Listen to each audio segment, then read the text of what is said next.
today, the inauguration of the president really is a day about the pomp and the ceremony. And part of that pomp and ceremony is, of course, the work of the South African National Defence Force. We are, of course, going to be seeing that salute flight, the 21-round gun salute as well. But to talk to us about the preparations for all of that, and also certainly the significance of it on a day like this, we are joined now by Brigadier General of the South African National Defence Force, General Zola. General, a good morning to you. Thank you so much for joining us. Good morning, ma'am. Thank you for having us. This is quite a day, and I can just imagine, you know, the nerves perhaps that you have. But talk to us about how the SANDF prepares for a day as special as this one, particularly when you, as the SANDF, are going to be front-facing and showing the might of South Africa. Yeah, the preparation started firstly in October 2023 under the auspices of General Mkhize, where they started with the ceremonial work sessions within the SANDF. Then, of course, it culminates when there's engagement also with other stakeholders of the government. Now, with regards to the elements which the SANDF has also pledged, it is the South African Army, the South African Air Force, the South African Navy, South African Military Health Service, and other divisions within the SANDF. What we are going to see now as it unfolds is that we start deploying the street lining, which will start with the flag bearers. From there on, we'll deploy the street lining, pulled through by the bands, different bands. Once they are already in position, then you will see the gun troop, which will also take position. That is the members who are going to be performing now the 21 gun salute. Then the National Ceremonial Guard will be pulled through by the National Ceremonial Guard Band. That will also be deployed closer to the inauguration precinct. That is the members who are wearing green uniform. Then, of course, you will see other members who will also be part. It is the fly past, where during the sounding of the national anthem, the helicopters will be carrying the flags that will now be performing the fly past. Then, of course, you will also see the aide camps will then lead the president-elect to the stage. Yes. So they are part of those other elements which include the bands, the other band, Navy band, that will now be performing also with the arts and culture to entertain the guests. So there's quite a number of members who are participating in this event. Yeah, I think what's really, really exciting, of course, is when we watch the 21 gun salute, for instance. It's a moment that for many South Africans takes your breath away, I think.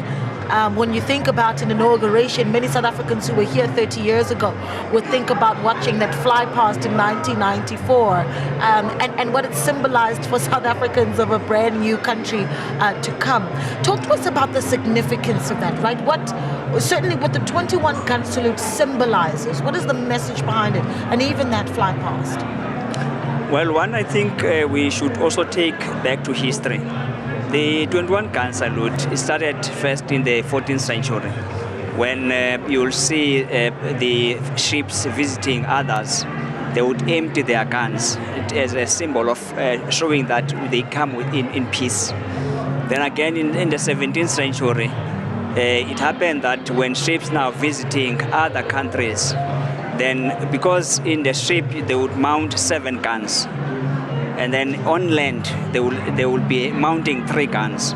So the ship that is visiting will empty all the guns, showing a symbol of I'm coming in peace. Then the others inland, they will respond.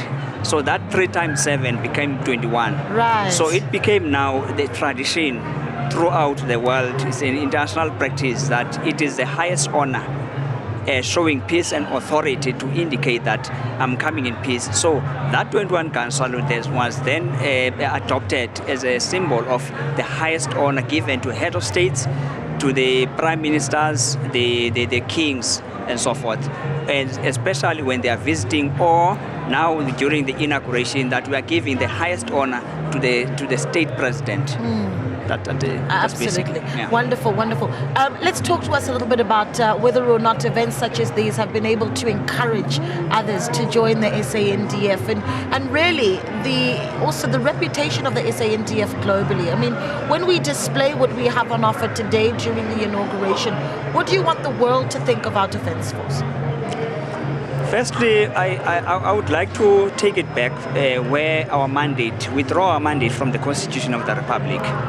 Ours, as a primary role, it is to defend and to protect the sovereignty of this country and its people.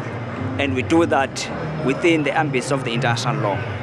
So therefore, whatever we do, we draw from that, from those constitutional obligations.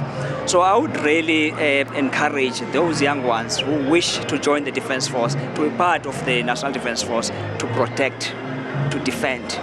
And what is significant this year is that as we are marking 30 years of democracy, we have actually achieved milestones in terms of the transformation. You will see, for instance, 80 camps here. There are 2 females who are now leading the president. And also the commander of the National Ceremonial Guard is also a female. And the band director of the National Ceremonial Guard band is a female. And also other pilots who will also be flying the airframes. They are females as well. So there's quite a number of milestones we can celebrate. You know, I wanted just to perhaps a light moment, if you will, General, when we watch the SANDF and there's the marching and that pomp and ceremony. We watch with bated breath that everybody stays in line. I mean, what is the communication that you have within your ranks to make sure nobody steps out of line so that we don't look clumsy, we don't have a proverbial mabena, if you will? Look, a drill to us, it's you instill some instincts. Yeah. From when a soldier is inducted and is initiated within the system, the drill becomes part of your DNA.